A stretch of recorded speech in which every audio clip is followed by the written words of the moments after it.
दोस्तों, आज एक ऐसे हिंदी सिनेमा के अभिनेता की कहानी के साथ इस वीडियो को लेकर हाजिर हैं जिन्होंने कॉमेडी के अलावा खलनायकी की दुनिया को एक ऐसी दिशा दी है कि इनके निभाए विलन के किरदार हमेशा हमेशा के लिए अमर हो गए। इस महान अभिनेता का नाम है सदाशिव अमरापुरकर। एक ऐसे अभिनेता जिसने अपनी आंखों से ही लोगों के दिलों में खौफ पैदा कर दिए। एक ऐसा शानदार कॉमेडियन जिसकी हर हरकत पर लोग पेट पकड़कर हंसते थे। एक ऐसे बेहतरीन शख्सियत का मालिक जिसने समाज से मिले प्यार को कुछ बेहद खूबसूरत काम करके लौटाए। सदाशिव अमरापुरकर का जन्म 11 मई 1950 को हुआ था। माता पिता ने इनका नाम गणेश कुमार रखा था।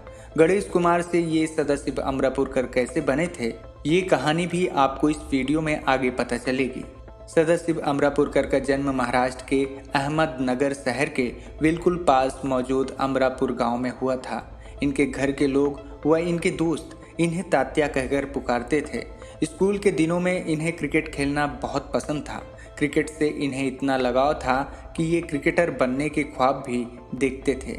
हालांकि स्कूल में होने वाले नाटकों में भी ये कभी कभार भाग लिया करते थे, पर उस वक्त किसे अंदाजा था कि भविष्य में इन्हें अभिनय ही करना है। स्कूल के बाद जब इन्होंने अहमदनगर कॉलेज में दाखिला लिया तो वहाँ के स्पोर्ट्स टीचर इस बात से खुश थे कि उनके कॉलेज में एक ऐसे लड़के ने दाखिला लिया जो बढ़िया बल्लेबाजी करता है और धारदार लेग स्पिन गेंदबाजी भी करता है।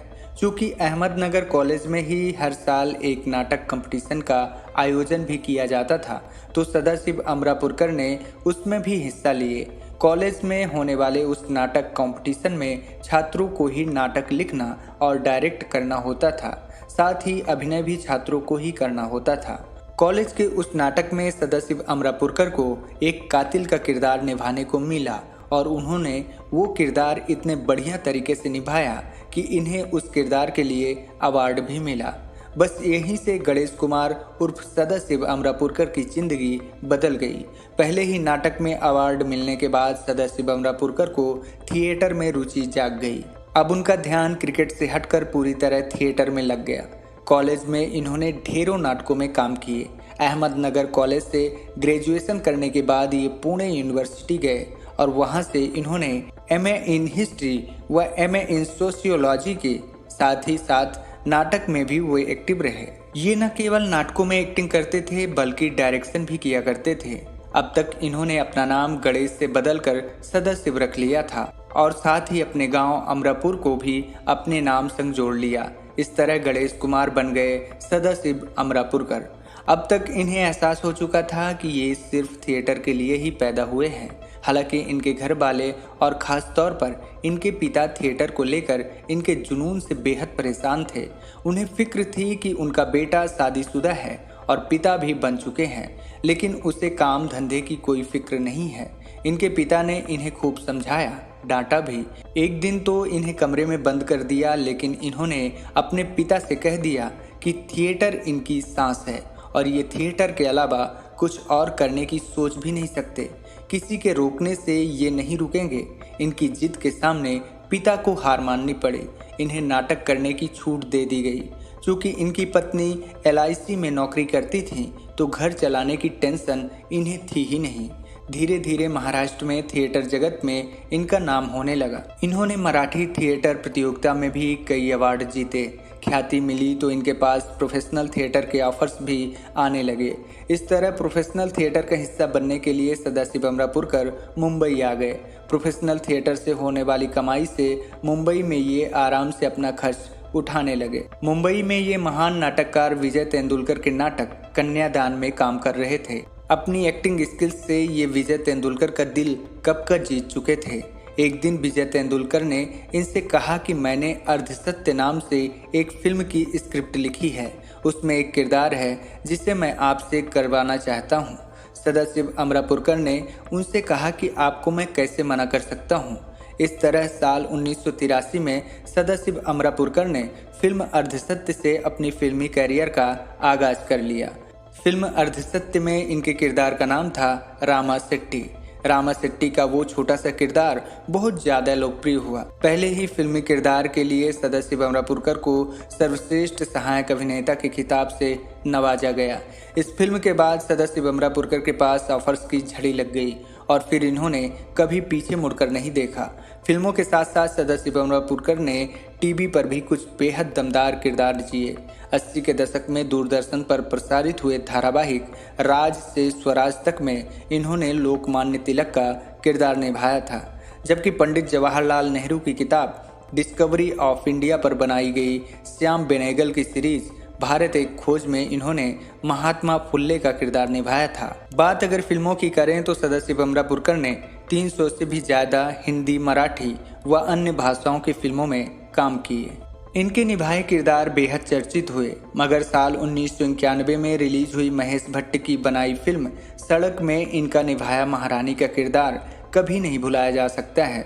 सदाशिव अमरापुरकर ने महारानी का ये किरदार इतने सशक्त अंदाज में निभाया था कि फिल्म फेयर ने भी इस फिल्म के बाद अपनी अवार्ड कैटेगरी में best actor in a villain's role को भी शुमार किया और ये पहला अवार्ड भी सदाशिव अमरापुरकर को महारानी रोल के लिए दिया गया था। जहां ढेरों फिल्मों में इन्होंने बेहद खतरनाक और डरावने खलनायक के किरदार निभाए थे, तो कई फिल्मों में इन्होंने अपनी ज़बरदस्त कॉमिक टाइमिंग से अपने चाहने वालों को खूब हंसाया भी। सदाशिव अमरापुरकर केवल अभिनेता ही नहीं बल्कि एक समाज सेवी भी थे। दिग्गज एक्टर डॉक्टर श्री राम लागू संग मिलकर इन्होंने समाज सेवा के कई शानदार काम किए थे। अपने पुण्य कर्मों के लिए ये अपनी जान पहचान के लोगों से फंड जुटाते और उस फंड को ज़रूरतमंदों तक पहुंचाते। समाज के प्रति अपनी जिम्मेदारियों को सदाशिव अमरापुरकर बाखूबी समझते थे, लेकिन एक दफ़ा इसी समाज के कुछ लोगों ने उनके साथ ऐसा शर्मसार करने वाला बर्ताव किया जिसे जानकर हैरान और हर कोई दुखी हो गया था। साल 2013 के दौरान जब महाराष्ट्र के कई इलाके भयंकर सूखे की चपेट में थे और हर कोई बेहद परेशान था, तो स्थानीय प्रशासन और पुलिस लोगों से अपील कर रही थी कि पानी की बर्बादी न करें और पानी बचाकर इस्तेमाल करें। इसी दौरान होली के मौके पर सदाशिव अमरापुरकर के पास वाली सोसाइटी में कुछ नौजवान पानी की बर्बादी करने में मशगूल थे। ये देखकर सदाशिव अमरापुरकर से रहा न गया। वो उन सभी को पानी बचाने और उस वक्त पर पानी की कीमत क्या है ये समझाने के लिए चले गए, लेकिन नशे में धुत कुछ लड़कों ने इनके साथ अभद्रता करनी शुरू कर दी, यहाँ तक कि इन पर हाथ भी उठाए गए।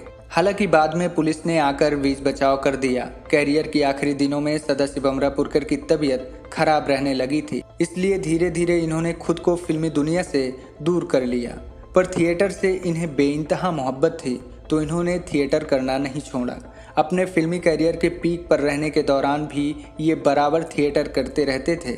सुनंदा कर्माकर इनकी बचपन की दोस्त भी थी। साल 1973 में दोनों का विवाह हुआ था।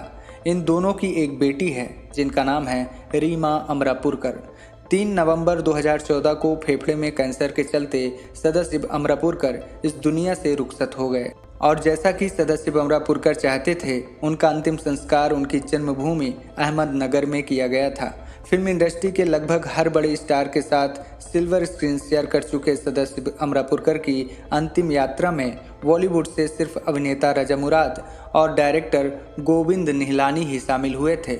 इस बात से आप अंदाज़ा लगा सकते हैं कि बॉलीवुड भी केवल चढ़ते सूरज को ही सलाम करने में विश्वास रखता है। कोई भी अभिनेता कितना ही टैलेंटेड क्यों ना हो, ये बात यहाँ मायने नहीं रखती। तो दोस्तों, ये थी कहानी बॉलीवुड के एक वर्सटाइल अभिनेता रहे सदाशिव अमरापुरकर की। मिलते हैं एक और शानदार कलाकार के जीवन गाथा के साथ। धन्यवाद।